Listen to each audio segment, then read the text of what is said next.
ഭർത്താക്കന്മാരൊക്കെ ഒരു സെറ്റാ. ഭാര്യമാരെ പറ്റിക്കാൻ ഒരു അവസരം നോക്കി നടക്കുക, നീ ഉൾപ്പെടെ. ഇന്നലെ മുകുന്ദേട്ടൻ വീട്ടിലെത്തിയപ്പോ മണി 6:15, 15 മിനിറ്റ് ലേറ്റ്. എന്താ താമസിച്ചെന്ന് ഞാൻ ചോദിച്ചപ്പോ പതിവ് ഉത്തരം ട്രാഫിക് ജാം. ഈ ട്രാഫിക് ജാം പോലും ഭർത്താക്കന്മാർക്ക് കള്ളം പറയാൻ വേണ്ടി ഉണ്ടാക്കിയിരിക്കുന്നതാ. എനിക്കറിയാം, മുകുന്ദേട്ടൻ ഏതെങ്കിലും പെണ്ണുങ്ങളെ വാചകം അടിച്ച് നിന്നാണ് അതാ താമസിച്ച്. എന്നെ പരീക്ഷിച്ച് ഇതുവരെ മതിയായില്ലേ എന്റെ കുഞ്ഞീഷ്ണ. ശ്രദ്ധിച്ചോ, ശബ്ദത്തിലുള്ള കരകരപ്പ് ശ്രദ്ധിച്ചോ. ഭാര്യമാരിൽ താല്പര്യം കുറയുന്നതിന്റെ ആദ്യ ലക്ഷണം ടോണിലുള്ള ഈ മാറ്റോ. നീയും ഇങ്ങനെ ആയിരുന്നോ? എടി രുക്മിണി, എടി സത്യഭാമി എന്നൊക്കെ തട്ടിക്കറും പോലെയാണോ ഭാര്യമാരെ വിളിച്ചിരുന്നത്? ആയിരിക്കും, പുരുഷനല്ലേ. കേട്ടോ, ആദ്യത്തിനൊക്കെ കട്ടി കൂടി. നിനക്ക് വെച്ചിട്ടുണ്ട്.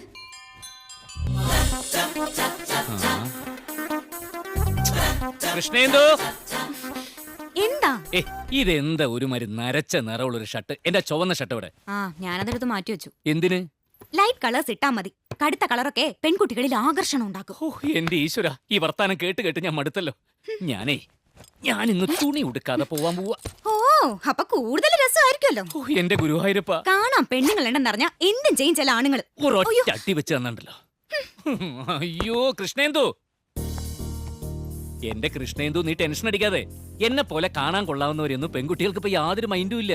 അവരുടെ രീതികളൊക്കെ അങ്ങ് മാറിപ്പോയില്ലേ? നമ്മുടെ മാഗസിന്റെ അടുത്ത ലക്കത്തിലെ കവർ സ്റ്റോറി തന്നെ അതാ. സ്ത്രീകളുടെ മാറി വരുന്ന പുരുഷ സൗന്ദര്യ സങ്കല്പം. ജീവിതത്തിൽ കുളിക്കാത്ത, നനയ്ക്കാത്ത, കണ്ടാൽ തന്നെ ഒരു അലന്ന ലുക്കുള്ള കീറിയ ജീൻസ് ഒക്കെ ഇട്ടാ നടക്കുന്ന ചെക്കന്മാരെയാണ് പെൺകുട്ടികൾക്ക് ഇപ്പൊ ഇഷ്ടം. ഓ, അപ്പൊ അതാണ് കാര്യം. എന്ത്?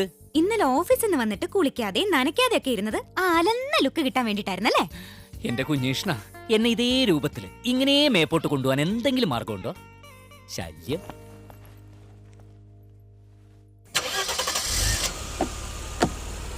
Bye bye.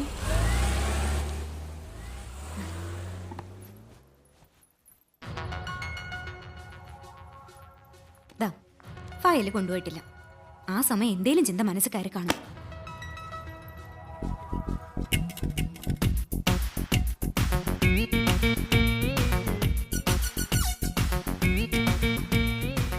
കുട്ടി, എന്താ ചേച്ചി? കുട്ടി ഇതിനു മുമ്പ് വേറെ ഒരുപാട് വീട്ടിലൊക്കെ ജോലി ചെയ്തിട്ടുണ്ടോ?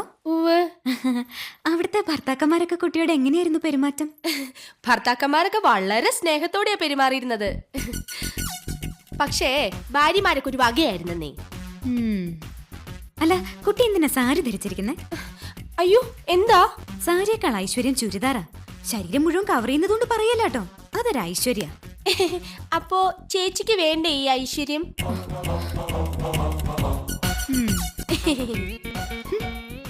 അതെ. എന്താ ചേച്ചി? കുട്ടിക്കറിയോ, വടക്കേന്ത്യയിൽ ഒരു വീട്ടില് വീട്ടുകാരന്റെ അടുത്ത് അവിടുത്തെ ജോലിക്കാരി അറിയാതൊന്ന് സംസാരിച്ചു. എന്തോ വീട്ടുകാര്യം മതിയല്ലോ. അന്ന് രാത്രി കാവില് വിളക്ക് വെക്കാൻ പോയ അവളെ പാമ്പ് കൊത്തി. അതെങ്ങനെ നിനക്കറിയാം? മുമ്പ് ഇവിടെ വന്ന ബിന്ദു പറഞ്ഞായിരുന്നു. ഓ, അപ്പൊ എല്ലാം അറിയാം. കഷ്ടം.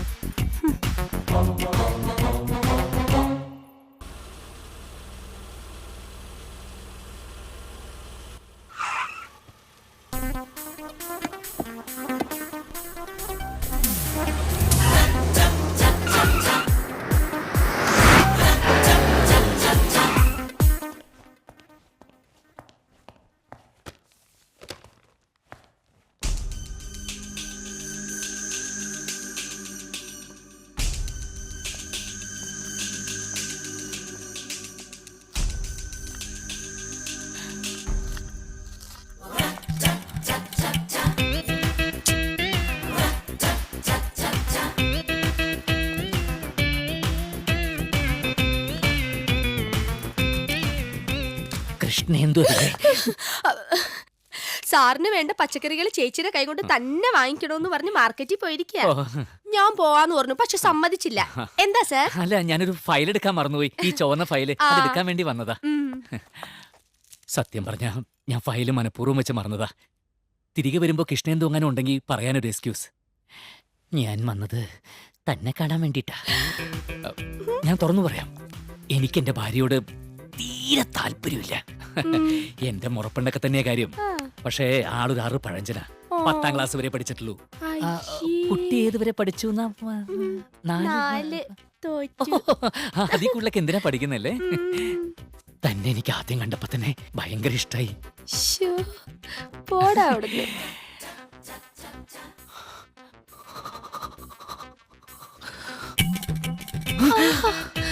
അയ്യോ സർ, ചേച്ചി. ചേച്ചി പോവാൻ പറ. കല്യാണം കഴിഞ്ഞ് 6 മാസം കഴിയുമ്പോ ലോകത്തിലുള്ള സകല പെണ്ണുങ്ങളും സ്വന്തം ഭാര്യയേക്കാൾ സുന്ദരിയാണെന്ന് ഏതൊരു ഭർത്താവിനും തോന്നും. അല്ലാന്ന് ഏതെങ്കിലും ഭർത്താക്കന്മാര് പറയാം. അയ്യോ എന്താ? Sorry sir. അപ്പൊ ഇത്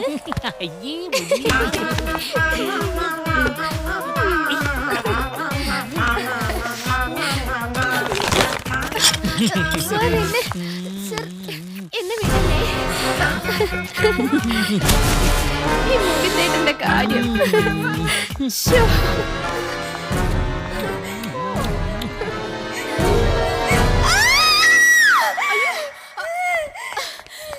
എന്താ ചേച്ചി?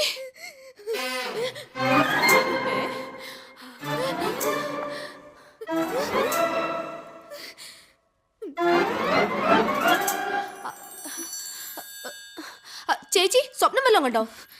ആ, ഒരു സ്വപ്നം കണ്ടു. സ്വപ്നത്തിൽ ഇങ്ങനെയാണെങ്കിൽ യഥാർത്ഥത്തിൽ എന്തായിരിക്കും എന്റെ കുഞ്ഞേഷ്ണ? ഇവർക്ക് പെട്ടെന്ന് ഇതെന്തു പറ്റി? വട്ടായോ? ഹലോ. ആ മൂന്തേട്ടാ, ഞാനാ. മനസ്സിലായി. നീ പറയാൻ പോകുന്ന എന്താണെന്നൊക്കെ എനിക്കറിയാം. ഫയൽ എടുക്കാൻ മറന്ന് ഞാൻ ഓഫീസിൽ നിന്ന് തിരിച്ച് വീട്ടിലേക്ക് വന്നു. നീ മാർക്കറ്റിൽ പോയിരിക്കുകയായിരുന്നു. ഞാൻ ജോലിക്കാരിയെ കയറി പിടിച്ചു. നീ അത് കണ്ടോണ്ട് വന്നു, ബഹളം വെച്ചു, സ്വപ്നത്തിൽ നുണർന്നു, അവളെ പറഞ്ഞു വിടുകയും ചെയ്തു. ഇതല്ലേ പറയാൻ വന്നത്? ഇതൊക്കെ പതിവ് കാര്യങ്ങളല്ലേ. നീ ഫോൺ വെച്ചിട്ട് പോ. ഹലോ.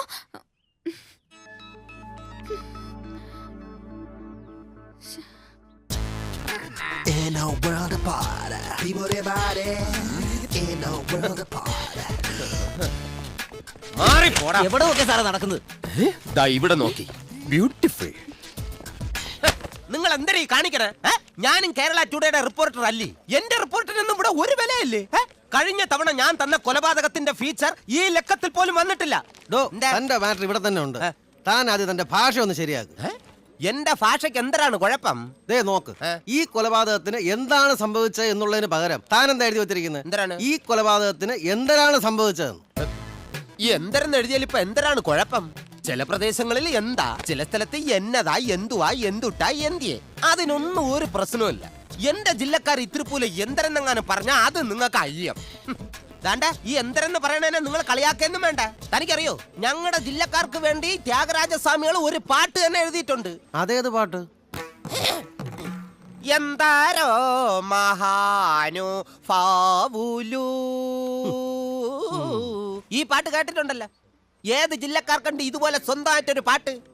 എന്നിട്ട് ഞാൻ ഇല്ലോള എന്തരെന്ന് എഴുതിയാലും നിങ്ങൾക്ക് കുഴപ്പമല്ലേ? താൻ എഴുതിയിരിക്കുന്ന സ്റ്റോറി ഒട്ടും വിശ്വസനീയമല്ല. ഇത് നേരിട്ട് കാണാതെ എഴുതിക്കൊണ്ട് വന്നിരിക്കുന്നേ. ഓഹോ, അപ്പൊ താൻ നേരിട്ട് കാണുന്നത് മാത്രമേ വിശ്വസിക്കൂ. അതെ. ശരി, തന്റെ അപ്പൂപ്പന്റെ അപ്പൂപ്പന്റെ അപ്പൂപ്പനെ താൻ നേരിട്ട് കണ്ടിട്ടുണ്ടോ? അത് ഇല്ലല്ല. പക്ഷെ അങ്ങനെ ഒരു പ്രസ്ഥാനം ഉണ്ടായിരുന്നതായി താൻ വിശ്വസിക്കുന്നല്ലേ ഉള്ളൂ. അതല്ലല്ലോ. മാണി ഇങ്ങോട്ട് എന്നും പണയണ്ട. അതെ, മനുഷ്യന്റെ ക്ഷമയ്ക്കൊക്കെ ഒരു അതിരുണ്ട്. ഞാനേ കേരള ടുഡേ MD-യുടെ വൈഫിന്റെ വളരെ അടുത്തൊരു ബന്ധുവാ. മുറയ്ക്കെന്റെ അളിയനായിട്ട് വരും, അറിയോ? എന്താ വകയിലൊരു അളിയനായതിന്റെ ബലത്തിലാ വെറുതെ ഒരു പോഷൻ നിന്ന് MD ഇവിടെ ഇരുത്തിയിരിക്കുന്നത്. നടക്കാത്ത കാര്യങ്ങളല്ലോ താൻ ആ തീപ്പന്തലിൽ എഴുതുന്നത്. ആദ്യം ആ പണി നിർത്ത്, എന്നിട്ട് ആലോചിക്കാൻ കേരള ടുഡേ ഒരു മാറ്റർ കൊടുക്കുന്ന കാര്യം. അതെ, തീപ്പന്തൽ പത്രത്തിൽ ഞാൻ എഴുതുന്നതുകൊണ്ട് എനിക്ക് ഇത്ര ആരാധകർ കൂടിയത്. വെറുതെ തീപ്പന്തലിൽ തൊട്ട് കളിക്കരുത്. തൊട്ട് കളിച്ചാലേ ലാലേട്ടൻ പറയും പോലെ നിന്റെ 6 അടി 1.5 ഇഞ്ചിൽ ഞാൻ സവാരി ഗിരിഗിരി നടത്തും. തീപ്പന്തലിൽ എഴുതുന്ന രാജ്ബോസ് ഇവിടെ വർക്ക് ചെയ്യുന്നുണ്ടോ? അതാ ആ മുടി നീട്ടി വളർത്തിയ ആളാ. അടുത്ത ലക്കത്തിൽ എന്റെ ഫീച്ചർ വന്നില്ല എങ്കിൽ അമ്മച്ചിയാണ് നീ നിന്റെ 65 വയസ്സുള്ള അമ്മമ്മേനെ പീഡിപ്പിച്ചെന്ന് ഞാൻ തീപ്പന്തലിൽ എഴുതും. നോക്കിക്കോ.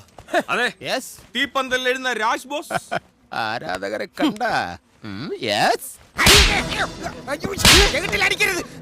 എനിക്ക് ജലദോഷമുള്ള ശരണമയ്യപ്പ. മകരവിളക്ക് കണ്ട്. ഹലോ, ഒന്നിവിടെ നിന്നേ. ഒരു വിവരം അറിയാനാ ഇപ്പൊ എന്നെ അടിച്ചതേ. ഞാൻ മണൽ മാഫിയെ കുറിച്ച് എഴുതിയതിനാണോ അതോ സർക്കാർ ഉദ്യോഗസ്ഥന്റെ ലീലാവിലാസത്തെ കുറിച്ച് എഴുതിയതിനാണോ? ഇത് രണ്ടിന്റെ അല്ല, പിന്നെ തട്ടുകടയുടെ മറവിലെ പ്രണയലീല അതിന്റെ. അപ്പൊ 2 തല്ല് ഇനിയും പെൻഡിങ്. ശരി, നിങ്ങൾ വിട്ടോ, ബാക്കിയാ നോക്കിക്കോളാം. നോക്കി ആരാ? എന്താ സംഭവം? അറിയില്ല, ഞാനിപ്പോ എത്തിയുള്ളൂ. ഓ, ഇന്നും കിട്ടിയില്ലേ? കിട്ടേ എന്തായിരുന്നു വിഷയം? തട്ടുകടയിലെ പ്രണയലീല. ഓ ഗുഡ്. ഈ കിട്ടുന്നതിലേക്ക് എനിക്ക് സന്തോഷമേ ഉള്ളൂ. ഇനിയും കിട്ടാൻ വേണ്ടി ഞാൻ പ്രാർത്ഥിക്കാം. ശരി. പക്ഷെ ഈ കൊടുക്കലും വാങ്ങലും ഒക്കെ ഓഫീസിന് പുറത്ത് വെച്ച് മതി, അകത്ത് വെച്ച് വേണ്ട. എനിക്കും അത് തന്നെയാണ് ആഗ്രഹം. പക്ഷേ ഈ അടിക്കാൻ വരണവന്മാർക്ക് ബോധം പൊക്കണം വേണ്ടേ? ഇല്ലെങ്കിൽ അവന്മാർ ആലോചിക്കണം, എന്നെ വിളിച്ച സ്പോട്ടിൽ ചെന്ന് അടിയും മാച്ചോണ്ട് വരണ ഒരുത്തനാണ് ഞാൻ. വൃത്തിയായിട്ടവന്മാര്. ആളെയാ ഏയ്, സാർ, കഴിഞ്ഞ ആഴ്ച ഞാൻ കൊടുത്ത ഫീച്ചർ ഇവന്മാര് ഈ ലക്കത്തിൽ ഇട്ടിട്ടില്ല. അതെന്താണോ ഇയാളുടെ ഫീച്ചർ ഇടാത്തത്? ഇതൊക്കെ എന്നോട് പറയണ്ടേ? ഇടേണ്ട സ്ഥലത്ത് അപ്പ തന്നെ ഞാൻ ഇടില്ലേ? സന്തോഷായി. ഇതാ പിടിക്കാം. കണ്ടാടാ, ഇനി മോട കാണിക്കരുത് കേട്ടാ. ദാ, കൃത്യ സ്ഥലത്ത് തന്നെ ഇട്ടിട്ടുണ്ടേ. ആളെയാ ഏയ്. അടിക്കരുത്. Sharp 10:30 meeting.